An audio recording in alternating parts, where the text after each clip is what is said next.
Welcome to Google's Iowa caucus election coverage, and Pema Levy, I want to welcome you specifically to this Hangout.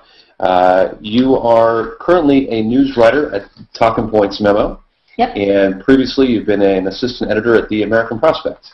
Yes.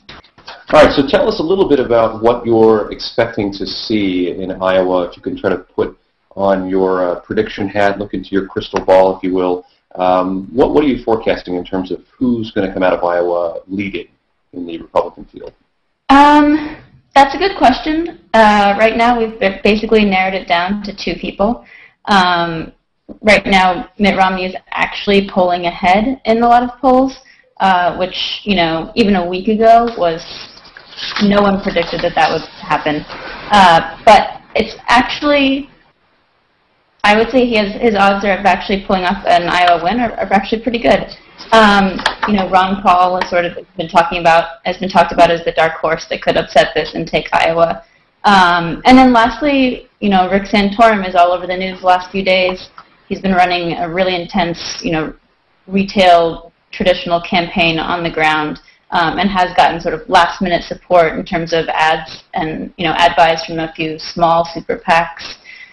So he could, I mean, it's been so intensely fluid that he could throw a wrench into it. I don't see him winning, maybe second.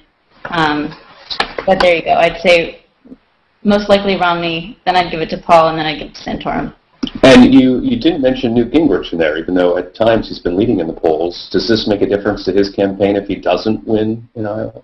It makes a huge difference, and actually, the degree to which Newt Gingrich has declined in Iowa is shocking, I want to say. A few weeks ago, he was leading by a lot and seemed a shoo-in in Iowa. And now he's actually in 5th place. I believe the latest poll actually has him behind Rick Perry, and only ahead of Michelle Bachmann. So, you know, again, it's been so intensely fluid that, you know, a few weeks ago he was the presumed winner in Iowa, and now he's close to last, and no one is predicting that he's going to win at this point. And it certainly is a big hit to his campaign already. So, you know, earlier this month he said, or last month he said he was going to be the nominee. Odds of that now are pretty slim. All right. Well, speaking of Newt Gingrich, it's no surprise that it's no secret, I should say, that he's had a number of failed marriages. And you recently wrote in Talking Points Memo about this new ad from Rick Perry touting his 30-year marriage to his wife. Do you see that as a direct attack on Newt Gingrich in particular? Are critics maybe reading too much into this? I think it is. So basically, Iowa, as we know, has a lot of evangelical voters, family values. That's a big thing there. And so a few weeks ago, when Newt Gingrich was winning in Iowa, all of his opponents actually were attacking him on this front, and they weren't attacking him outright. They weren't, you know, pointing fingers and saying, "Hey, you've had 3 marriages." But the way they did this is that they subtly all released ads showing their marriages. So Mitt Romney also had an ad saying he had been married for 42 years. Rick Perry recently came out with his ad, you know, featuring Anita Perry. And so they were sort of like, "Hey, look, we're great family values kind of guys." And then sort of like a hint, Newt Gingrich isn't. So it was definitely sort of a subliminal messaging operation in that way. But both Mitt Romney and Perry went after Newt in that way, yeah. Or maybe not so subtle. Well, we all picked up on it right away, yeah. Right. All right. Well, let's talk a little bit more about Rick Perry, and in particular this ad dubbed "Strong." He's received a lot of criticism and condemnation over it. It's been widely viewed on YouTube, incidentally.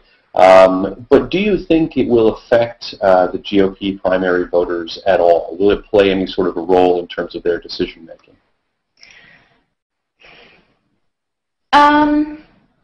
You know, Rick Perry, it's actually interesting. Rick Perry has actually put, as of at least a few days ago, so, you know, and things, again, are changing really quickly in the days leading up to the caucuses, but as of a few days ago, he had actually put more money than any other candidate into ads in Iowa. I saw some numbers at about $6 million, just in December, actually. And, you know, ads do have an effect. You know, overall, I mean, every day he has a new ad out, and his situation has improved somewhat in Iowa. But again, given how close we are, with the caucuses, 4 days away, and given the enormous lead that that Romney and Paul and Santorum have over this sort of second tier of candidates, I don't really see any of it having making a difference in the end. So even though that particular ad has received all of this attention, you don't think that will affect him either way? Not noticeably, I don't think. And I think that sometimes things that draw a lot of attention, to me, to journalists, to pundits and commentators, it's sometimes not entirely clear what effect that actually has on the ground. And Iowa is a very specific audience. It's one of the quirks and often people say problems with Iowa being first in the nation is that you have candidates sort of touting their super conservative, pro-ethanol credentials in that state. And so, the way that I perceive it in D.C. and other people perceive it might not necessarily be the way it's perceived on the ground. Now, you mentioned Rick Perry's campaign spending a lot of money on ads. I believe in your reporting, you talked about $10 million ad blitzes between Mitt Romney and Rick Perry. Is that about right, or is that between the two campaigns? It's between all of the campaigns, but it's essentially between those two campaigns simply because they're far outspending everyone else. I mean, Paul had over $1 million. Santorum at this point probably has. Actually, it's unclear how much Santorum has, but he's gotten a little bit of money in the last few days, a couple $100,000 probably. Gingrich probably got $1 million at this point. But yeah, an enormous amount of money, an enormous amount from super PACs. I think that as this election unfolds, the money is going to be a huge story. And I mean, if you break down the numbers in Iowa in December, half of it is coming from super PACs. And would you say that money translates into votes directly? In other words, does it mean if you spend more money, you will essentially get more votes out of Iowa in particular? I would say yes and no. I'll give you two examples. Santorum, until a couple days ago, didn't have really any money being spent in terms of ads. And in the last few days, he's proved that grassroots, just basically blanketing the state, campaigning constantly, shaking hands, traditional retail politics are working for him. Will they pull it off in the end? Probably not. But he's done exceedingly well for himself by doing that.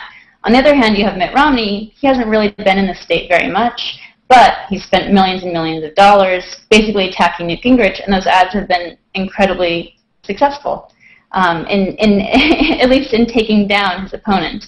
So it'll actually be really interesting to see what happens Tuesday. But yeah, I don't think there's like a ratio of dollars to votes, but it's a pretty powerful step. And when all you see on the airwaves is Newt has baggage, that makes a difference, it turns out. And as we know, all of this money is being spent in particular with regards to Iowa. And what does that say about the significance of the Iowa caucus, that it's more relevant than ever? For Mitt Romney, you mean? Either for Mitt Romney or for any of the candidates. No, I don't think so. It's a good question. I don't think it's more important than ever. I think actually a lot of talk has been, is Iowa more irrelevant than ever? And especially if Paul ends up winning, someone who everyone basically assumes could never beat Obama, will not be the nominee. If he wins in Iowa, it's yet another time when Iowa picks someone who doesn't go on to win the nomination. And so it's sort of another strike against Iowa as not being a bellwether, as not being able to choose the nominee. On the other hand, Romney winning Iowa is basically a statement that he can win in a conservative state, that he can win evangelical voters, which is always the concern for him. So for Mitt Romney, if he wins in Iowa, it makes it a big deal for his campaign, and it says a lot about how quickly the primary will be over. All right. Before we let you go, Pam, anything else you're looking at in Iowa as the caucus is taking shape? Yeah, you know, what everyone says about Iowa is that the Des Moines Register, the main paper there, their poll is sort of a definitive poll, and I believe their poll comes out tomorrow. And so everyone's polling in Iowa, but the poll to really watch, the poll where they're really on the ground doing a lot of work is the Des Moines Register poll. And so, you know, that coming out 3 days before the caucuses, that's something to look at. All right. Well, Pema Levy, thank you so much for joining us. News writer of Talking Points Memo. Will you be in Iowa, incidentally? I will not. I will be watching and writing from here in Washington, D.C. It might be a little warmer there. Much warmer. Much warmer. All right. Thank you so much. Thank you. All right.